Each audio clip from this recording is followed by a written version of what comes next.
ক্রিসমাসের এক সন্ধ্যায় একটা বড় রেস্টুরেন্টে দেখা হয় অঞ্জলি আর বিজয়ের। না, আগে থেকে তারা একে অপরকে দেখেনি, কোনো পরিচয় নেই, দুজন দুজনের কাছে পুরোপুরি অচেনা অজানা।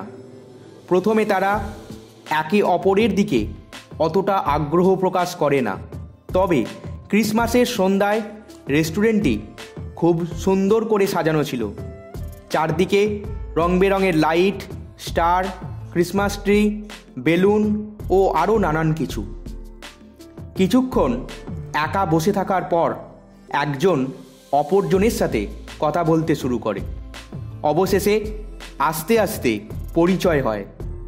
তারা বন্ধুর মতো কথা বলতে শুরু করে। অবশেষে রাত নামে, একে অপরকে সি অফ করে চলে যায়।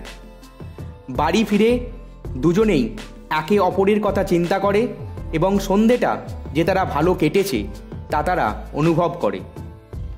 কিছুদিন পর তারা একসঙ্গে একটি মেলায় যায়। সেখানে গিয়ে অনেক মজা করে তারা। এদিকে বিজয় জানে না অঞ্জলির বাড়িতে একটা ছোট বাচ্চা মেয়ে থাকে, তার নাম পূজা।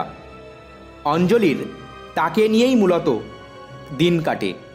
এইভাবে চলতে থাকে বেশ কিছুদিন। ভালোই চলছিল সব কিছু, তারপর সব বদলে গেল। কে যেন তাদেরকে মারতে চায়। অঞ্জলি ও পূজার ওপর তারা আক্রমণ করার চেষ্টা করে বিভিন্নভাবে। বিজয় তাদের বাঁচাবার চেষ্টা করে। এরপর একদিন অঞ্জলি বিজয়াকে বোঝায় যে এইভাবে তারা বাঁচতে পারবে না, স্যাক্রিফাইসই তাদের কপালে লেখা আছে। তারা এখান থেকে অনেক দূরে চলে যাবে। তখন বিজয় তাকে দুটো অপশান দেয় এবং বলে, সামটাইমস ভায়োলেন্স আর বেটার দ্যান স্যাক্রিফাইস। শত্রুর মোকাবিলা করতে সহিংসা ও যুদ্ধের প্রয়োজন, না হলে শত্রু ও খারাপ লোক সমাজে ভরে উঠবে। ভালো লোকের পক্ষে সমাজে বেঁচে থাকা দুষ্কর হয়ে উঠবে। এই বিষয়টার ডিটেলড ইনফরমেশান আমরা মহাভারতের যুদ্ধে পেয়ে থাকি।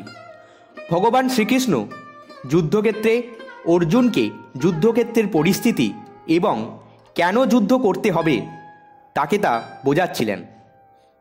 অর্জুনকে বলেন, পাপ ও অধর্মকে নষ্ট ও ধ্বংস করতে হলে তোমাকে যুদ্ধ করতে হবে।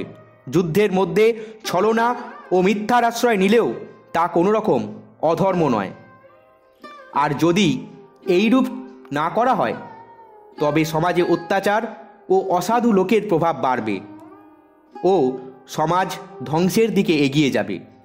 অপরদিকে আমরা দেখতে পাই কৌরবদের সব ভ্রাতাদের অত্যাচার এবং ছলনার দ্বারা সিংহাসন দখলের ইতিহাসকে। এছাড়াও আমাদের দেশের স্বাধীনতার ইতিহাস দেখলে আমরা দেখতে পাব ব্রিটিশ সরকার আমাদের দেশের নাগরিকদের ওপর কি ভয়ানক অত্যাচার করত, সব জায়গায় অপমান আর জোর জুলুম করত। তবে এই শক্তিকে পরাজিত করে নিজেদের স্বাধীনতা ফিরিয়ে আনতে সহিংসার বা ভায়োলেন্সের প্রয়োজন। নিজের অস্তিত্ব ও স্বাধীনতাকে বাঁচিয়ে রাখতে ভায়োলেন্স খুবই প্রয়োজন। ভায়োলেন্স শব্দটি যদি আরেকটু ডিটেল স্টাডি করি তাহলে ভায়োলেন্স হলো ফিজিক্যালি বল প্রয়োগ করে কোনো মানুষ, প্রাণী বা কোনো সম্পত্তি রক্ষা করা, কাউকে ভয় দেখানো, মানসিকভাবে ও শারীরিকভাবে ক্ষতি করা, এবং এর পরিমাণ এতটা বেশি হতে পারে যে এর কারণে মানুষ বা জন্তুটি মারাও যেতে পারে। এর অর্থ সহিংসা। দার্শনিকের মতে ভায়োলেন্স এবং পাওয়ার এই দুটো শব্দই একে অপরের সঙ্গে খুব জড়িত। বাস্তবে সমস্ত কিছুর মধ্যে অন্তর্নিহিতভাবে ভায়োলেন্স জড়িয়ে থাকে। স্যাক্রিফাইস বা বলিদান এই শব্দটির সঙ্গে অনেক বেশি পরিচিত আমরা। প্রত্যেক দিনের জার্নিতে আমরা শব্দটা শুনতে পাই। ল্যাটিন ভাষা থেকে এই শব্দটির আগমন হয়েছে। এই প্রথা চলে আসছে প্রাচীনকাল থেকে। প্রাচীনকালে কোনো দেবতাকে মূল্যবান কিছু দেওয়ার একটা প্রথা ছিল, আর এর নামই ছিল বলিদান বা স্যাক্রিফাইস।